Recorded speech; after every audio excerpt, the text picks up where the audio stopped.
In France, there exists many bizarre and fabled creatures that have punctuated the country's history. Those familiar with French mythology may know of the Tarasque, a great beast with the head of a lion, body of a turtle, 6 bear-like limbs, and the tail of a serpent. Even the gargoyle, a prominent feature of architecture around the world, and a monster depicted in numerous pieces of modern media, was named after a legendary French dragon.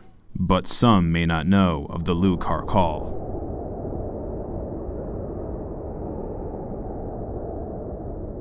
A monstrous giant snail that's said to live in a cave below the southwestern French town of... Alright, here we go. Hastings. I'm just gonna play the pronunciation from a website. Hastings. Hey listen, you can't knock a guy for trying, right? French folks, you know what I'm trying to say. Legend has it that the loup carcal's extensive slime trails found across the land indicated its forthcoming, and that it was best to avoid crossing paths with them, as doing so would result in being dragged away by the snail's great tentacles into its gaping maw. Thankfully, the loup carcal is bound to the tales of folklore and doesn't actually exist. Like that's ever gonna happen. But that doesn't mean giant snails don't glide across the earth today, because they do.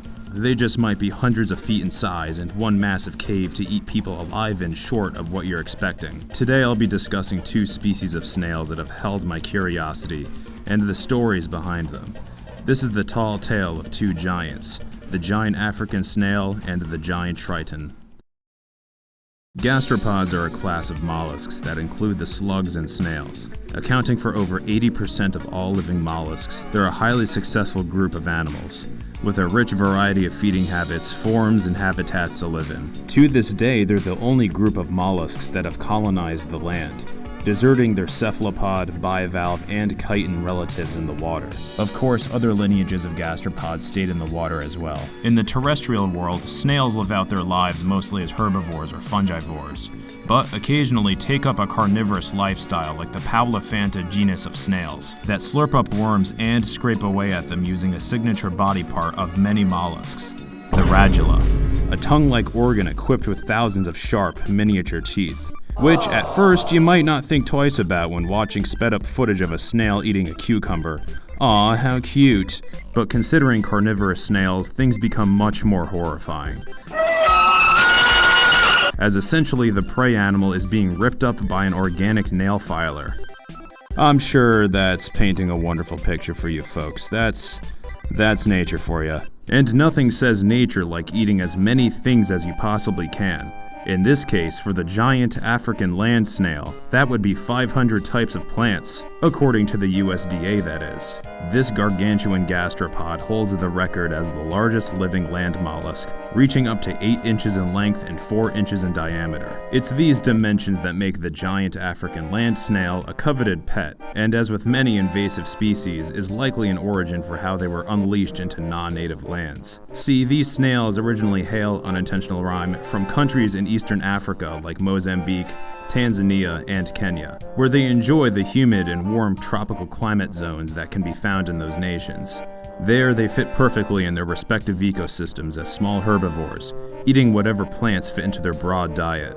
Florida, one of the most infamous hotspots for invasive species in the US, hosts a similar climate to the Giant African Land Snail's home range, enabling them to thrive, threatening the state's agriculture, natural resources, and environment.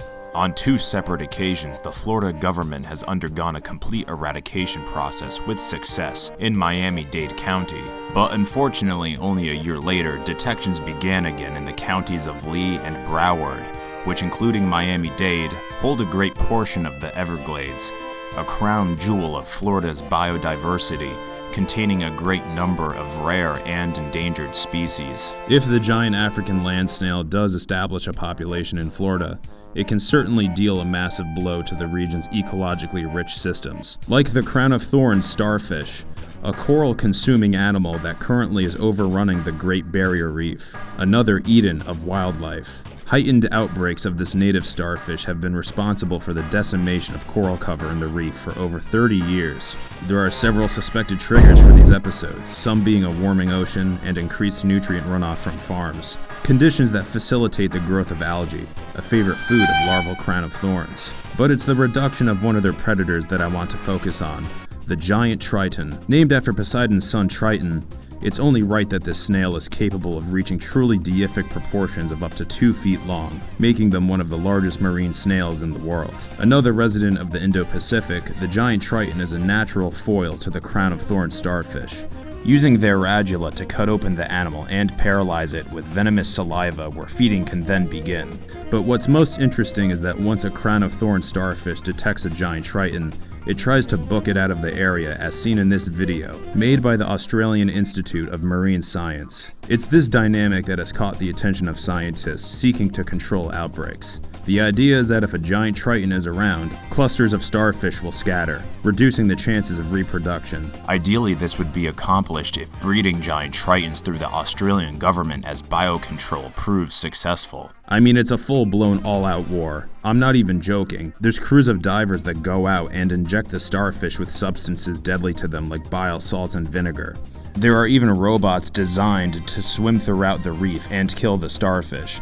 It's all really interesting. I highly recommend reading about all of it. Now you might be asking, isn't this a bad idea? Can't this new army of Giant Tritons overrun everything and cause chaos like what happened with the cane toad? Well, no. The Giant Triton, like I mentioned before, is a native to the Indo-Pacific. The Australian government, if anything, would be helping to replenish the once healthy populations of this snail that were devastated from being over-harvested for their prized shells. And despite protections against the collection and importation of Giant Tritons being enforced in Australia and other countries in the Indo-Pacific region since the 1960s and the ensuing decades after, the Triton trade still persists.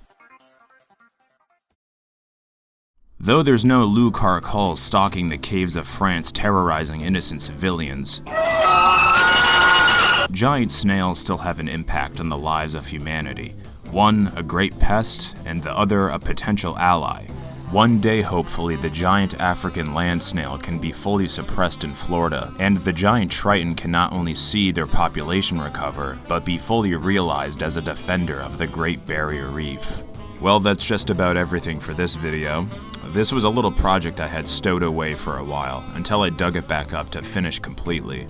Hence the lack of live-action gags. Plus, Beepo needs to recharge. I hope you learned something about these two giant snails. Until next time, I gotta go in my spaceship and I gotta go make crop circles that look like a toothbrush. So some guy on YouTube can go, "Oh my god, are aliens real?" Well, we're real. I mean, what are you listening to right now? This is an alien speaking. But yeah, I gotta go make a crop circle, and yeah, I'll see you next time.